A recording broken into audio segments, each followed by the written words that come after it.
Hey guys, what is going on? Welcome back to another episode. Today I wanted to show you guys a couple different things regarding Warzone Duel, what to do with your walls when you're fighting, when you're trying to defend, all that kind of stuff. So if you like these kind of videos, and this is a different format, I'm recording on the PC. Normally I'm just recording on my phone. So if you like videos like this, let me know in the comments below. But let's jump into this. First of all, let's talk about walls, your teams, that sort of thing. Best rule of thumb is if you are going to be beat by a majority of players that you're facing, I would recommend taking all your teams off, maybe except for your first team, off your wall. And then if you decide to, if your second team is okay, you want to throw that on there, on and off. Just make sure you remember when you set it on there. If you start getting burned out of troops, to take it off there and take your first team off the wall. Because a lot of times if you're not really strong, you're probably going to be sending on your first team to say the capital, or if you're fighting other people and you're trying to burn them of their troops, take them out. More times than not, you're probably going to be sending your first team, if not your second team, if depending on where you're at, if you're trying to defend or not. If you go back and watch my strategy from last week, that was kind of mixed between sending on my first squad and my second squad, depending on who I was burning, what kind of teams they had on their wall, and then also who I was being attacked by. If I wasn't getting hit by a really big player, I was leaving my second and my third team on the wall, because majority of them were not getting through both of those teams there. And that left me to go through many players with my first team, or I would send my first team out to hit the either the capital or the cannons, in which I got 26,000 kills, 24,000 kills, 23,000 kills on a cannon. And for me, taking a few troop losses, defending, is definitely worth it if I can take out 60, 70,000 troops hitting a cannon a few times. So it's just part of that strategy, knowing what where you're sitting at in that ranking. If you're on that top tier, then obviously you can leave all three squads on your wall if you know that most players won't be able to hit you like 2-3 times and wipe your teams out multiple times. So just pay attention to that. But a lot of players, if you are weaker, I would suggest go ahead, uncheck all the teams from your wall, and just send your first squad out, take out whoever you can, or send it to the capital, send it to the cannon, or send your first team to the capital, your second team to a cannon, a third team to a cannon. If you have a lot of players around you that there's not that chance of an enemy coming in behind you. So if you are, say for instance where I am, where there's people that could pop up beside me here, I'm not going to take everything off my wall, because if somebody jumps in behind me, they can just take me out if I don't have troops on the wall ready to go to defend. But if I was, say in the middle here, and I'm surrounded by people, and the capital is over here, and I got all my teammates around me, or people from my server around me, I may send my second, my third squad out, or my first and my second squad out, or my first and my third squad out, and leave my second on the wall. That way, if somebody comes through here and just tries to snipe me from nowhere, at least I have that team on there. They may get through me once or twice, but there's a pretty good chance they won't get through me multiple times. So I'll leave that one team on the wall most of the time.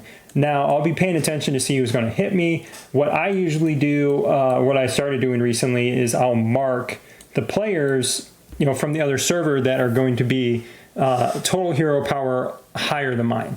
And so I'll go through that server, mark them, so I can quickly see if they're marching at me, what their total hero power is. So if I'm worried about them going through my teams multiple times, I'll just teleport out, teleport away. Or if I can't get my first squad back, I'll try to wait until I get my first squad back and see if I can defend and let them bounce off me after maybe like 1 or 2 hits.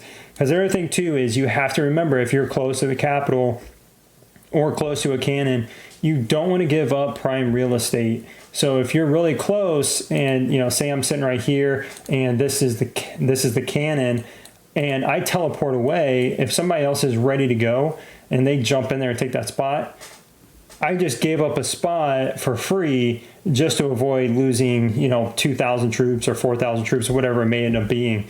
So just think about that. Is it worth teleporting, or do you just wait, let your base get ashed, and then then nobody can teleport there right away? Is it worth that trade-off? That's why, it may be good just to take all the troops off the wall or all your teams off the wall, let them hit you multiple times. They can't teleport there. Nobody else can teleport there right away. But then you have that opportunity to go ahead and teleport back, wait for your spot to open up. Maybe one of your teammates can dig that ash pile, and then somebody else can use that then. So that's the other thing. You got to be quick. You want to try to dig those ash piles fast with your engineers so you can teleport back or have somebody else take that position for you.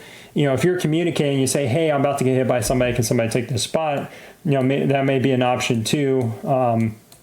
That's why it's good to be on Discord.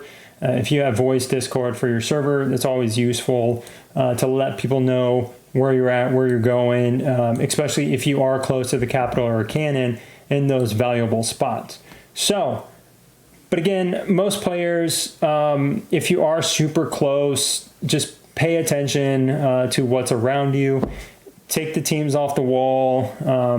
Don't worry about getting burned. And at least you're not giving up a free spot and you're still doing something in the meantime. Because even if you have teams on the wall, if you get hit by a decent sized player, like for me, I was just trying to find players that were close. I would, I'd be out here somewhere teleporting out, kind of where Clown Shoes is, and send a team in here, my main squad, and I would just sit there and go through 2 or 3 teams on their wall, clear them out. And then all of a sudden they're out 20,000 troops instead of just, say a couple thousand from me burning them with no teams on their walls. So just be mindful of that, and why you don't want to just stick all your teams on the wall. Because the last thing you want to do is lose, 30,000 troops from a few hits right at the start of the fight. And then it's going to make, we fought for 2 hours on Saturday. And if you lose all your troops in the first 5 minutes, that 2 hours is going to feel like forever for you. Okay, so going back to the wall real quick, let's talk about this.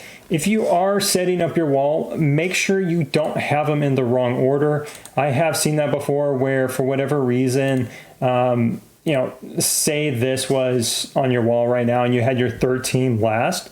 If somebody hits you with their main squad, they're going to easily clear this, and if they don't clear this, they already took out, 5,000, 6,000 troops on the way there. And, you definitely took a bigger loss than they did. And then they can just turn back around and hit you again if they did clear you out once and then clear your team out again. Because these are going to be real easy free kills for a lot of players if your main squad isn't first. So definitely pay attention to where your squads are on their wall. So check that before the war fights. Check who's on your wall. Check what position they are on your wall. And then the last thing, if you are a lower player, smaller player, jump into the mud, take up space. Because if this is what your mud looks like and you have bases all around here, even if, say, 60, 70% of these guys don't do anything, you know how hard it is to get from here to here in the amount of time that it takes to travel in the mud during the fight? It takes forever to march across this, and to clear these bases out takes forever. So the more players you have, even if they are not doing anything, just take up space in the mud. It is the best thing to do in the game during Warzone duels. You need to have bodies in the mud. The less you have, the quicker your enemies are going to get through your teams. At the end of the day, everybody's here for one thing, and that is to fight. So if you're on this game, you're not participating in Warzone Duel, you are hurting your server, you are hurting the point of the game, and all these alliances that spend so much effort, a lot of money, a lot of times, and energy, they're taking time out of their day, and to have these many players sit around the Capitol, I mean, you got a few hundred players, 600 players or so, sitting around the Capitol here, and if you don't have I would say 50% of that in a Warzone duel actually participating in the mud, it makes a very, very long day for you whenever you're attacking, defending, if not even 50% of your players show up. I mean, there's no reason you have these many active players and only, you know, say 5% of this team, maybe 15% of this team. You have, say, you know, 40% of this team, 20% of this team, and then you have another 40% of this team here. I mean, that's just not enough. I mean, you're talking like 100, 120 players out of 600 players. I mean, that gets you enough to cover, you know, this section here. You need to have people all the way around this thing, or at least taking up a majority of the space in the mud here to make it difficult for your opponent to get through you guys.